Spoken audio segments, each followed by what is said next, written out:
about the book Ordinary Hazards, a memoir by Nikki Grimes. So Nikki Grimes is a poet, and in this she writes her own memoir in poetic form. So she takes you through her life's experiences as told through poetry, because that is, who she's been her whole life. And she was born in the 1950s, and what this story does is she takes a look back at her life and what she could remember from that time period.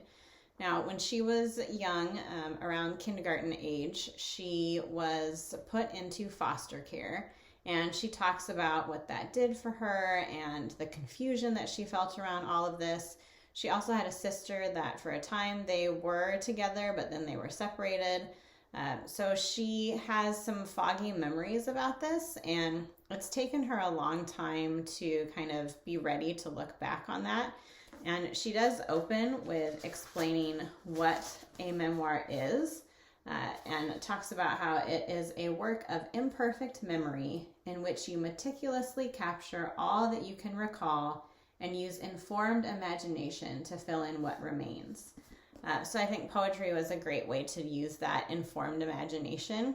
And she talks about some things that she went through.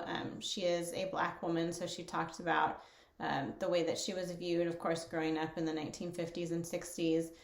She was lucky to have her father be connected to the jazz world, so she got introduced to a lot of famous people that were writing and creating music at that time, so it could kind of help her out. Her mother, unfortunately, suffered from schizophrenia, so that was part of why she was put in foster care when she was younger. But just wanting to kind of connect back with her mom and try to understand all of this. And at the end, she writes about how thankful she is for the people that are still living in her life that could help her with this.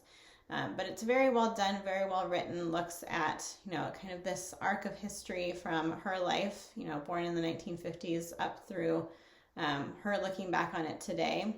Her memoir only goes up through, her teen years. So she really focused on this specific time in her life and kind of what shaped her into the writer that she became.